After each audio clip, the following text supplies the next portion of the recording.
Welcome, huge movie fanatic Nate, stopping on by, having just reviewed the motion picture by the name of Tom Savini as the Ripper. I thought it only made sense, me being the proud owner of the original North American VHS, I thought it only made sense to stop on by and showcase the original North American VHS release of Tom Savini as the Ripper.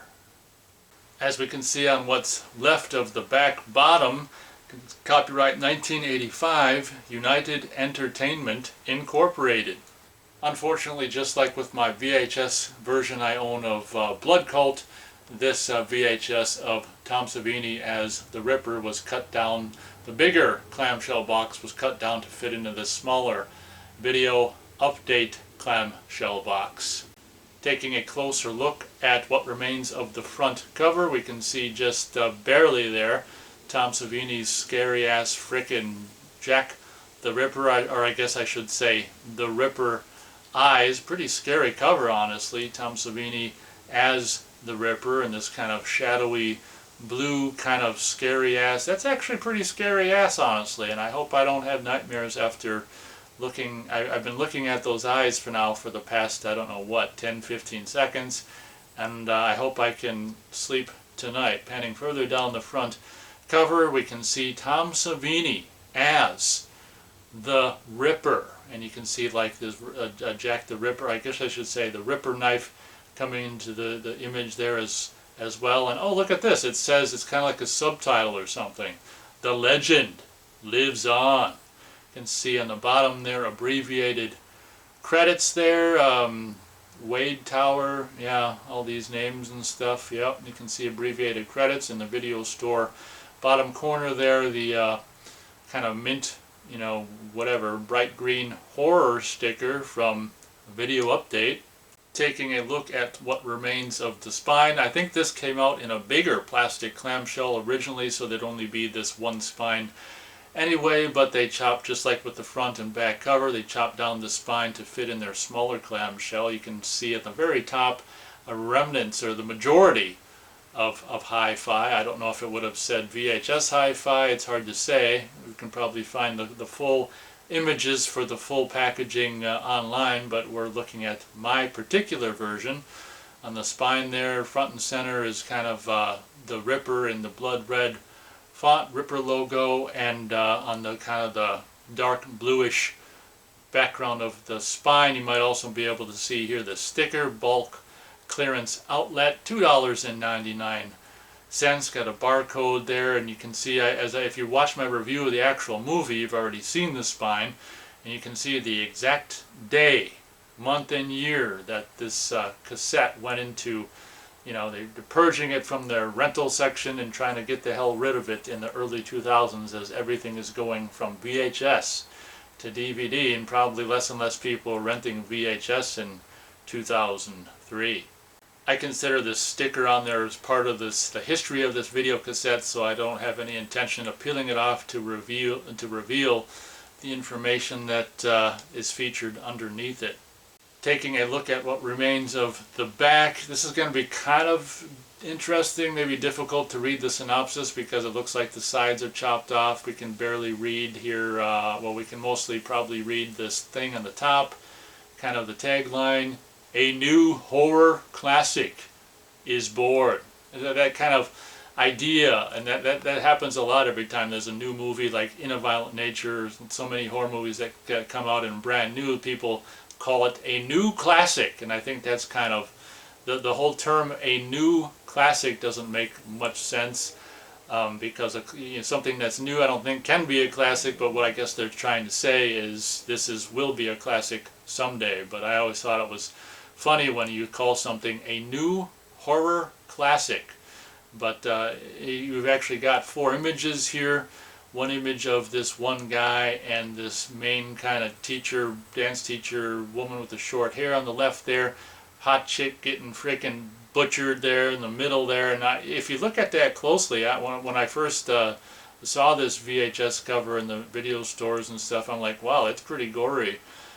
Pretty kind of gory for a back of the video store cassette image. The other two smaller images is just the film geek student and his girlfriend sitting on campus. Even though he's got a Yale shirt on, I don't think this took place at Yale. It was filmed in Tulsa, Oklahoma. So I don't know why he's wearing a Yale shirt. But then you've got this other picture here is Tom Savini is terrifying with his scary, the Ripper eyes, strangling the frickin' what was it? What was her name from the nanny from the Happy Days? Alice. I can't remember that. I was never not Happy Days. Fucking not Happy Days. What the hell am I thinking of? Brady Bunch. Yeah, the nanny from Brady Bunch. Is it Alice or something? I never was a big fan of. Why did I call Brady Bunch Happy Days? As we can see, it says starring Tom Savini, who just makes a brief appearance at the end of the movie. Oops, I'm sorry. If you didn't watch my review, I could have spoiled that, I guess, and we can see the other people that are featured in this movie as well. The Whitechapel murders took place on the East End of London. Maybe it says in 1988. For 2 months, the infamous murderer, Jack the Ripper, slashed and we'll just say and sliced his victims, carving a legend in the history of unsolved murders. In each case, his victim was a prostitute. Her throat was cut, and I don't know, we might be missing, and we'll just say, and each was savagely mutilated and usually disemboweled with the, we'll just say, exacting precision of a surgeon. There are a lot of theories as to who Jack the Ripper was, and who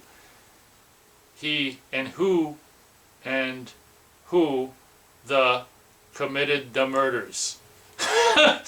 But the fact is that Jack's trail vanished, and his identity has remained a mystery to this day. Richard Harwell, a modern-day college professor, is teaching a course, Famous Crimes on Film, while recalling to his students one of the many theories about Jack the Ripper. His eye is drawn to an illustration of a ring reportedly found at the scene of the final Whitechapel murder. The ring resembled the one he'd seen just yesterday and was now obsessed to own. Is it a coincidence that once the ring is on his finger, brutal slashings begin occurring in the small town? One of the students doesn't think so and begins to unravel the mystery of the ring, attempting to end the terror. We'll just say Tom Savini, the master of film gore, whose credits include Friday the 13th, Day of the Dead, and a cameo role in Creepshow, bring a new dimension to the character in this startling version of the Ripper legend, I can only assume it says. Yeah, it'd be nice to own the original complete version, but alas, I don't. You can see United Home Video logo on the bottom. Tulsa,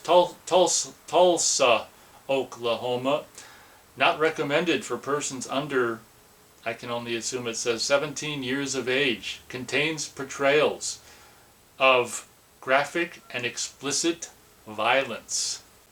Taking a look at the cassette itself, God, what was I just looked at the VHS. Was it Blood Cult that had the same appearance, like this on the cassette? The plastic of the cassette itself looked all like pavement.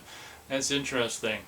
If it was Blood Cult, the United Home Videos, the Ripper looks exactly the same way. Taking a closer look at the label, looks like it's seen better days. Must have actually went out quite a bit of times back in the day, maybe the second half of the 80s, maybe the early 90s, who the hell knows. We've got kind of a, I think this is more fancy schmancy than the label for the for Blood Cult, but we've got like a blue label with a white, United Home Video logo in the center there, the Ripper, and it's the Ripper font, although it's not red, it's simply black, as all the print is on this label. 104 minutes, color, graphic violence, United Home Video logo, and the bottom is, as so often is the case on most VHS cassette labels, your all-important warning copyright information. And just to prove that I in fact got this previously viewed from Video Update, we can see the Video Update sticker which says please rewind, Video Update logo, and it actually goes around the back onto the side there as well. Guess that pretty much does it for the showcasing video. Hope you guys enjoyed. Thanks so much for watching, and as always, we'll catch you on the next video.